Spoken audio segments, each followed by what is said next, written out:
everybody? Welcome to Capital Combat. The name says it all. I'm Hakeem Branch. Rob Jarrell. And today we're going to recap this past Saturday's UFC on Fox, which in the main event we had Alexander the Mauler Gustafsson against Anthony Rumble Johnson. We also had Gegard Mousasi against Dan Henderson. We had Phil Davis versus Ryan Bader. We had Akira Corassani versus Sam Sicilia. We didn't really cover that fight. Turned out to be decent. But we're going to start with Phil Davis, Ryan Bader. Go. Sorry, because that's how I felt during that fight. This was another crossroads fight for these two guys, Phil Mr. Wonderful Davis and Ryan Darth Bader. And what we got is two guys who excel at wrestling and don't really excel at anything else. Basically, it was tactical, but you could see that they wanted to take each other to the ground, but they really didn't know what they wanted to do because they really didn't have that great a stand-up. Really not many kicks. And what we got is them kind of, help me out. It was like two rams locking horns. Pretty much. And then because they're both world-class wrestlers at this point, Got a stalemate. yeah, rocking a hard place, unmovable force meets The irresistible force meets the immovable object. Right. It's pretty much that. And that's what we got. It just ended up being 15 minutes of whatever. I hate to say it that way. I mean, these guys are obviously fighters, but there was more to be desired. I think Bader just was able to maintain greater control, and he was just a little bit more assertive than Phil Davis. Yeah. Phil Davis actually did terribly to set up his takedowns. It was pretty bad. Yes, it was very terrible. Like, he was telegraphing all of his takedowns. The strikes that he was throwing to try and set up his takedowns were very haphazard, half-assed, if you want to go that way. And Ryan Bader saw him coming every time. And he ended up reversing a lot of them. Bader didn't really do much better, but he was a little bit stronger than Davis, and I think that's what carried him out to get the victory. It was one of those ones where, like, the crowd wasn't even into it. They were booing a lot, and I don't think anybody really cared who won. That's not good, so they're probably not going to be looking forward to their next fight. But, you know, they both did what they felt they had to do to win, and Ryan Bader came out on top. So hopefully he'll get another top 10 guy to try to make it, to finally get him a title shot, because like we said in the preview video, he always gets really close and gets knocked back down. Phil Davis back to the drawing board again. I think this is his second straight loss. You know, he does have good skills, so hopefully he can, you know, learn and adapt and become better, because he's still young. He's like in his late 20s, so he's got time. So hopefully both of those guys can get back into the mix. Let's move on to the next fight, which had Gegard Mousasi against Dan Henderson. Now this one, we said that, you know, this would probably be the fight where Dan Henderson realized that he was done. Unfortunately, the way it ended, it didn't quite end the way as that wake-up call he felt like he was still doing. But he was not in this fight. Gegard Mousasi was tagging him very easily. He saw that right hand coming every single time. And when he caught Henderson, he fell forward into the cage. He caught a couple shots. He was out for like that quick. And there was a couple times Mousasi backed off like, hey, ref, like, you know what I'm saying, I don't want to hurt this guy. And he did the same thing when he cut Henderson across the eye. He's like, hey, look at his eye, man. It's messed up. You need to look at it. And that's good on his part. I've seen Mousasi before. I'm a big fan of his, and he does have that killer instinct. I think he kind of felt bad for Dan Henderson as well. I mean, I can't be in his brain, but I think that's what happened. Like, he was like, you know, I'm fighting this legend. He's been kind of, you know, on the downside. I don't want to hurt this guy because he's just got married. He's got a nice family. I want him to go home to his family. So he's like, hey, I cut this guy's eye. You look at it.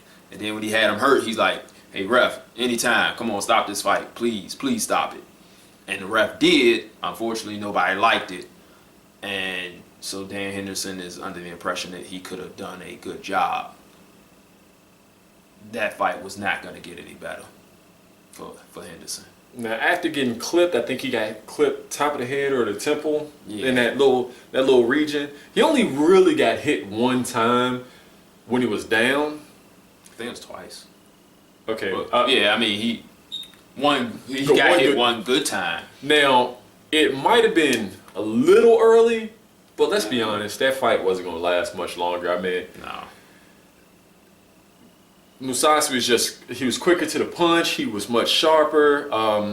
And like you said, it just made him think that he could have did more. Unfortunately, he can't do more. And I'm hoping that somebody just convinces him to retire. Yeah. Because, I mean, he's going to get seriously hurt. His punch resistance, what is he, like 42? 43, I think. 43, I mean, it's just not there.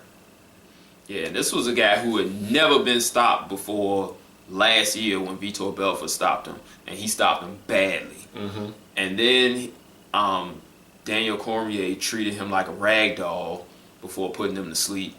And Shogun was giving him the business before he got caught on the break, and he got hit with the H-bomb.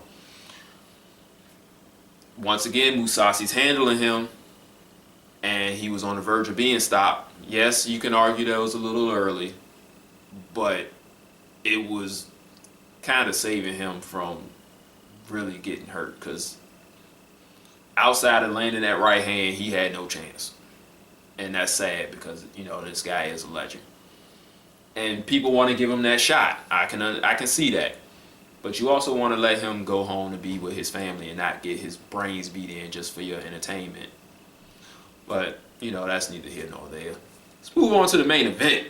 Now, in the main event, we had Alexander the Mauler Gustafsson and Anthony Rumble Johnson. This one was for the #1 contender for the 205-pound light heavyweight title, who we all know belongs to John Jones. Now, Jones and Gustafsson have had an epic battle before, one that no one expected Gustafsson to do well in. He did pretty well, and everybody wanted to see a rematch. There was a lot of people who actually thought he won the fight. We weren't in that contingency, but we did think he did a lot better than we thought he was going to do. So he was taking this fight to stay busy. He had the rematch. He got hurt. They put in Cormier, and so he wanted to stay busy. So they ended up giving him Johnson. That is not a stay busy fight. No, not by any means. Anthony Rumble Johnson has been on an absolute tear since being dropped from the UFC. 8 wins in a row. Yeah, and I think 7 of them was by knockout. Yeah, that dates back to, what is it, Titan FC or Titan? Yeah, Titan FC. And then he was with World Series of Fighting as well. And I think he was with one other organization. But that's neither here nor there. He came back to the UFC, schooled Phil Davis, knocked out Little Nog in like 30 seconds, and now he's fighting for the #1 contendership for the title. This is like the ultimate comeback story right here.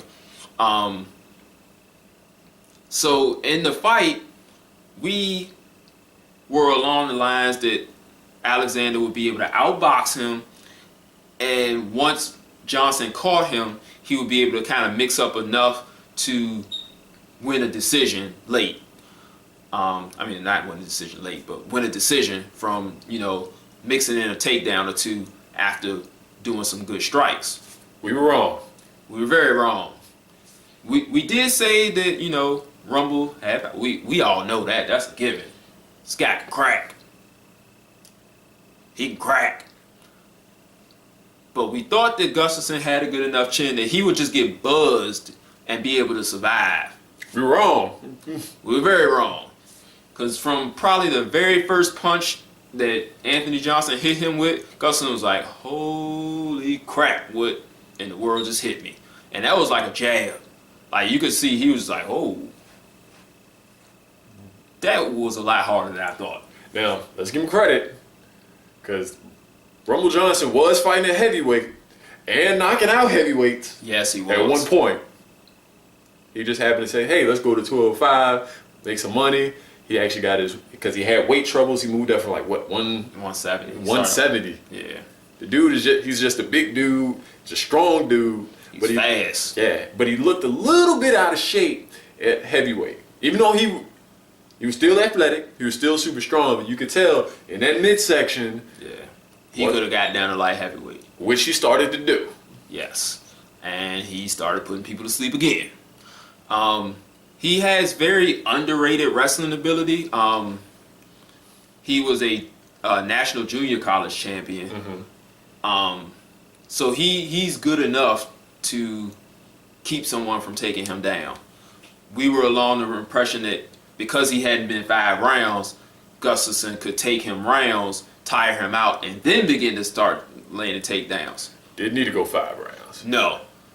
Them big old soup bones of his made sure that it didn't even go out the first round. And from his swings, you could tell he was going for the knockout. Yes, which he always does. He swings with power, with everything. He can set it up nicely. What did surprise me was his footwork. I thought his footwork was exceptional for, someone who had an amateur boxing and kickboxing pedigree like Gustafsson has. I thought he'd be able to out footwork him. He was not. He cut that octagon off immediately, and there was nowhere for him to go, especially once he got him hurt. And unfortunately for Gustafsson, the early stoppage in the Henderson fight got him a good 15-20 seconds of extra blows that he didn't have to take. Because that fight was over, like I said, 15-20 seconds earlier than they stopped it. Maybe even a minute or so, because he was done. He just wanted to make sure. I guess the ref was like, we're not going to take that little early. We're going to make sure. And Anthony Johnson was like, was most obliged to do so. Yeah, especially, being in front of his home crowd. They didn't want to stop it early and have the crowd upset. But they just broke their hearts watching their hero get beaten down like that. And, my heart goes out to those people because, he's a big deal there. But he's a good fighter, and he will be back. He might fight Cormier. He might fight Rashad. He might fight Bader. The 205 division is just too stacked, but it's just going to do that round robin until some new blood comes up. Yeah. So Johnson has gotten the golden ticket to fight John Jones. And if you watched our Jones-Cormier preview and recap, we have stated that he is very, very susceptible to strikers. And we talked about how he likes to duck his head down and look at the floor of the cage. And if you remember that little knock fight, he caught him with an uppercut. Yes. And Cormier caught Jones with a ton of uppercuts. So did Gustafsson. So if he doesn't fix that problem, he is going to sleep. But we'll cover that more when the fight comes. So we got some good fights to look forward to in the 205 division. That's it for this episode, guys. Thanks for watching. Make sure you like it, share it with your friends, and if you haven't subscribed, do so. You can hit us up on Facebook, Capital of Combat, Google+, same name. You can hit us up on our email, capitalcombat@gmail.com. If you guys have any questions, you can hit us up on any of those 3 platforms. We'll get you in on the Combat Mailbag, do a video answering your question. That's it for this episode. We'll catch you guys in the next one. Peace. This is round 1 and you've already lost. They don't seem to see that everything we've done is coming and cost. My fists are on fire, I perform till I perspire. My demons are in a rage, keep thinking that it's a game. I kick rhyme, hurricane, I told them I don't play, I'm liquid. Black Street Fighter.